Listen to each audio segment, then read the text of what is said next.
Aristotle's virtue ethics is characterized based moral theory centered on cultivating virtuous habits to achieve eudaimonia, human flourishing. It tasked person should I be rather than focusing actions.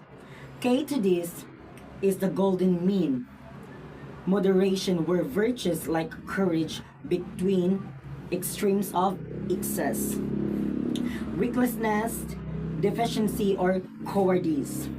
Developing intellect wisdom, practical wisdom, is critical action and making sound judgmentations. So, Aristotle's virtue ethics focuses on developing good characters and habits to achieve eudaimonia, human flourishing. It asked, what kind of person should I be? The K idea is the golden mean, finding balance between extremes, like courage between recklessness and cowardice. Virtue, such as wisdom and good judgment, guide people to act ethically and live a fulfilled life. Okay, so the key concepts is virtue as a habit. Okay, virtue are excellent character traits that are developed through repeated practice and habit, not through rigid rules or theoretical knowledge. So, ang virtue is a habit is mao na siya ang excellent character na nag-traits and nag-develop through repeated practice and habit. So, let's proceed to eudaimonia.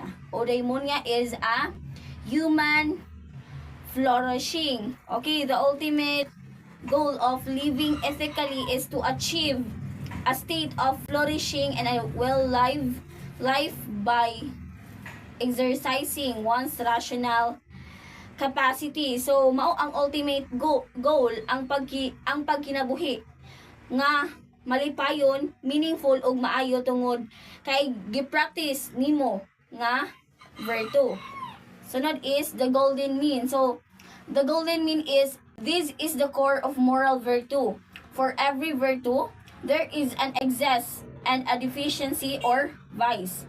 And the virtues act or feeling lies at the balanced midpoint between these two extremes. For example, courage is the mean between cowardice or deficiency and recklessness, excess.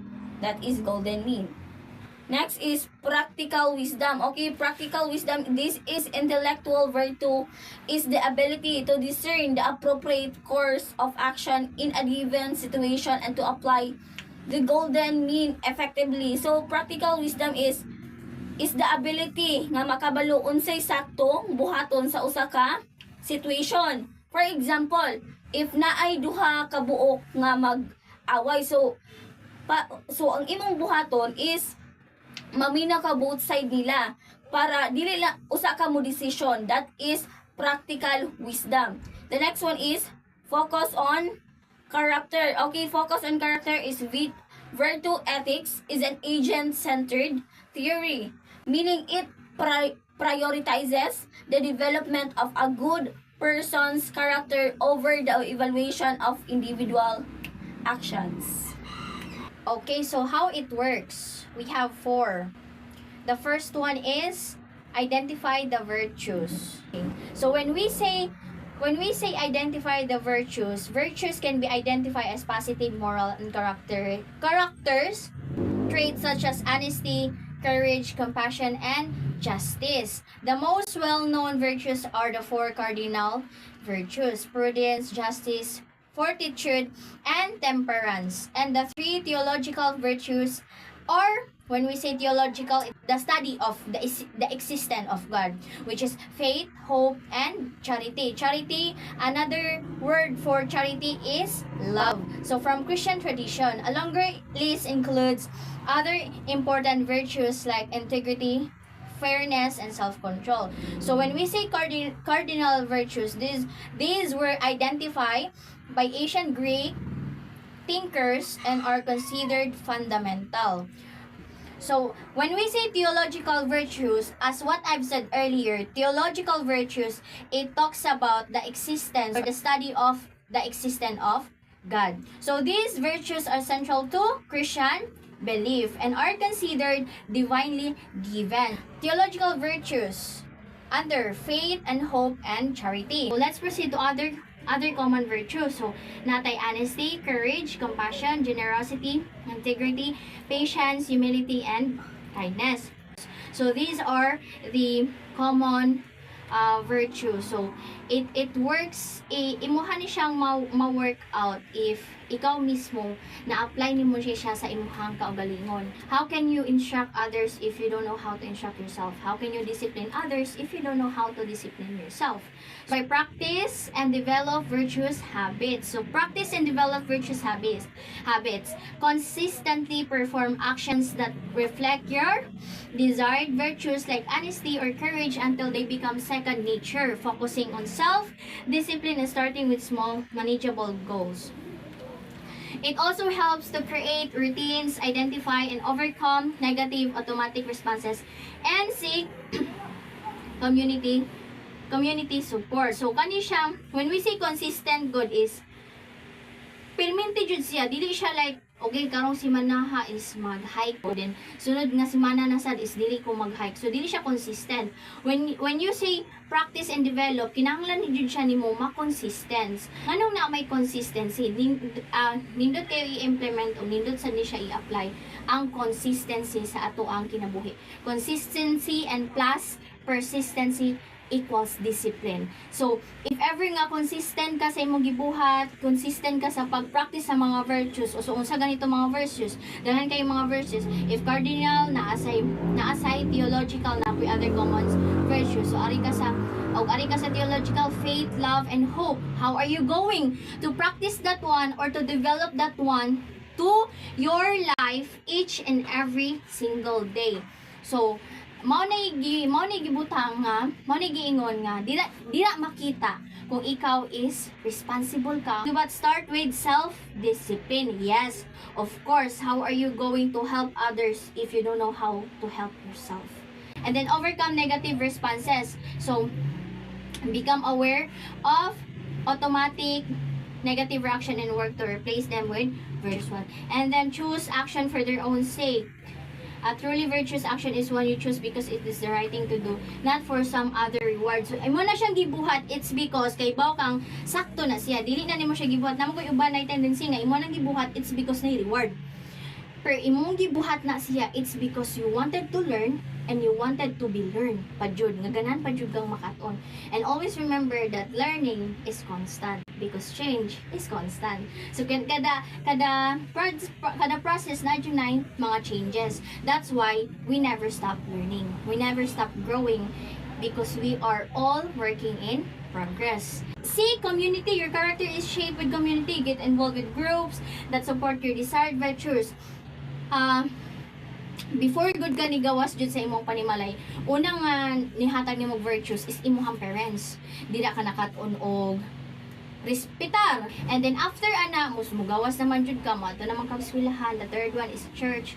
So usay imong batasan nga naa sa gawas, nakita na siya sa imuhang first nga kanang napraktisan, which is sa imuhang panimalay. So the last one is reflect and improve. So that kinanglan jud ta mag self-reflect jud every time kanang assess our actions and character to understand how to improve. You can also tools like writing or meditation to enhance self-awareness and regulate your emotion. Example of virtues and related habits. Like for example, honesty, practice telling the truth and being transparent. When we say being transparent, dili lang ka maminaw sa usa, kinanglan maminaw sad ka sa isa ka side. Generosity, help those less fortunate. Courage, stand up for what is right even when it's difficult. Self-control, kaning self-control, avoid addictions and make healthy choices about food and other habits. So the third one is apply practical wisdom. So you must integrate your values and past experiences to make sound Context-specific decisions focusing on doing the right thing in the best way. This involves accurately perceiving the situation, deliberating on the best course of action, and being motivated to act on that deliberation. Often requiring a balance between different virtues like courage, generosity, and honesty. If ako pangutanon ko being a wise or being a smart, I would choose being a wise. Okay, sometimes ang smart god nasamot siya sa iyang pagka-bright, nawala na ang wisdom. How to respect others, how to act differently in a way nga marespeto nimo sila o marespeto sa dila. So mao na siya. So how it works? By applying practical wisdom. Perceive the specific situation. It depends on situation. Integrate values and principles. So imo i-combine ang values and principles. Lahi-lahi man tag principles o lahi-lahi sa tag ginikanan in terms of values. Then deliberate on the best action. So kinahanglan balance jud. Strict rules are not always sufficient. So like for example, ang bata karon good. Kung nasobraan na sad, magrebelde. Kung dili pod masobraan, mag-abusar. So balance dapat rhythm ang pag-apply sa practical wisdom kay ang parents karon kung imong pugon ang bata no magrebelde ug imuha pod silang tagaanog kagawasan mag-abusar pod. So unsa may angay buhaton sa mga parents. So kinahanglan balance na lang jud. Consistency plus persistency equals discipline. Be motivated to act. So this is the very good one. It's because sometimes applying practical wisdom is not just about words, but it's all about actions. Kaya usama na to na ato ang bakbak. Nindot kayo og tabi pero ato ang action dili di ay. Sa likwahe siya ba opposite kayo siya ba? So meaning di ay ang imuhang gitabi di ay it's all pretentious na lang jud di ay nagpakitang tao na lang jud di ay ka kay kanang lahi man ang action. So use experience and reflection. So the best teacher is experience. To achieve flourishing, so to focus on enhancing positive emotions, finding purpose and meaning, building strong relationships, and pursuing accomplishment. This can be achieved through personal action and self-motivation, such as developing strengths, believing in your abilities, and taking responsibility for your choices. Aristotle'S virtues ethics. So how it works? By identifying the virtues, by practicing and developing virtuous habits, by applying practical wisdom, and by achieving flourishing. So that is our topic.